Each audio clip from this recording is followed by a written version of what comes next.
تحقیق بتاتی ہے کہ حیض سے آغاز سے 15ویں یوم اور حیض کے شروع ہونے سے 3 دن قبل نطفہ قرار پانے کا ٹھیک وقت ہوتا ہے۔ اس کے علاوہ حیض کے 16ویں دن سے 26ویں دن تک عورت قدرتی طور پر بانجھ ہوتی ہے۔ پھر دیکھا گیا ہے کہ جب طبیعتیں، خیالات، جذبات شوہر اور بیوی کے آپس میں نہیں ملتے تو ان کے اندر محبت کا ولولہ پیدا نہیں ہو پاتا۔ دینداری کے لیے وہ آپس میں ملتے ضرور ہیں مگر ان کے ملاپ کا کوئی نتیجہ نہیں ہوتا، کیونکہ دونوں کے اندر ہم آہنگی نہ ہونے کی وجہ سے باوقت ملاپ سب کچھ ضائع جاتا ہے۔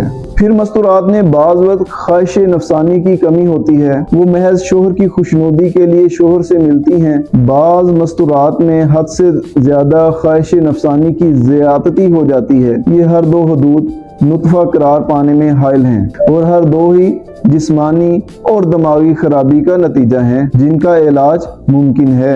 ہارمونل بے ترتیبی کا مطلب ہے کہ آپ کے جسم میں تولیدی ہارمونز کی سطح معمول سے زیادہ یا کم ہے۔ یہ بے ترتیبی بیضہ دانی کے عمل کو براہ راست متاثر کرتی ہے، جس سے انڈا یا تو جاری نہیں ہو پاتا یا بے قاعدگی سے جاری ہوتا ہے۔ بیضہ دانی کی خرابی یا کمزور ہونا ایک طبی حالت ہے جس میں بیضہ دانی اپنے معمول کے عمل کے مطابق انڈا جاری کرنے میں ناکام رہتی ہے یا بے قاعدگی سے جاری کرتی ہے۔ قدرتی طور پر حمل ٹھہرنے کے لیے ایک صحت مند انڈے کا جاری ہونا بہت ضروری ہے۔ میڈیکل میں رحم کی حالت معلوم کرنے کے لیے test, ultrasound, pelvis scan, ovaries کیا جاتا ہے۔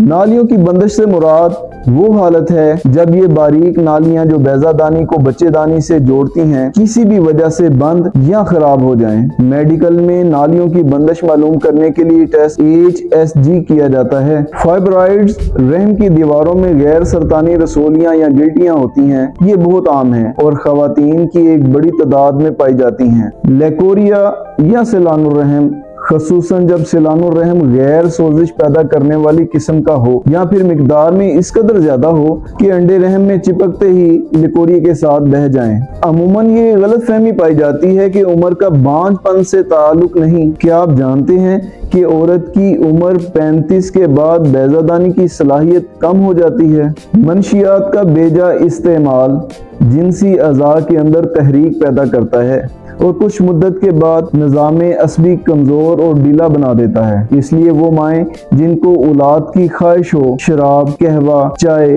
اور دیگر ہر قسم کی تحریک پیدا کرنے والی منشیات کا استعمال ترک کر دیں۔ اچانک خوشی یا غمی ایسی جسمانی کیفیات ہیں جن سے عصبی نظام پر کافی زیادہ بوجھ پڑ کر اعصاب میں کمزوری آ جاتی ہے اور اس کمزوری کی وجہ سے آلات تناسل کے افعال کے اجرا باقاعدہ نہیں رہتے اور اس لیے حمل اول تو قرار پاتا ہی نہیں اور اگر پا بھی جائے تو ساقط ہو جاتا ہے۔ جسم بہت سے اہم تولیدی ہارمونز جیسے LH، FSH اور میٹابولک ہارمونز جیسے کورٹیسول اور میلاٹونن کو رات کے وقت نیند کے دوران جاری کرتا ہے۔ لہٰذا زرخیزی کو بہتر بنانے کے لیے روزانہ 7 سے 9 گھنٹے کی معیاری مستقل نیند لینے کی کوشش کریں۔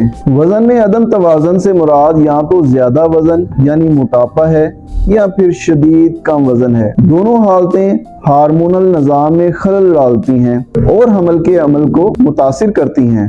مختصراً یہ کہ بانجھ پن کی ذمہ داری بہت حد تک آلات تناسل کی خرابی ہے اور اس میں سب سے زیادہ اثر رحم کے اپنی جگہ سے گر جانا ہے۔ جس وقت رحم اپنی جگہ پر نہیں ہوتا تو نطفہ قرار نہیں پاتا، کیونکہ بیضۃ الرحم سے انڈا نکل کر رحم کی نالیوں میں پھنس جاتا ہے یا ضائع ہو جاتا ہے یا کسی وجہ سے حمل کا کورس پورا نہیں ہو پاتا۔ ان حالات میں سب سے بہتر ہے کہ رحم کی گراوٹ کا مکمل طور پر علاج کیا جائے۔ علاج کے ساتھ ساتھ کاؤنسلنگ بہت ضروری ہے۔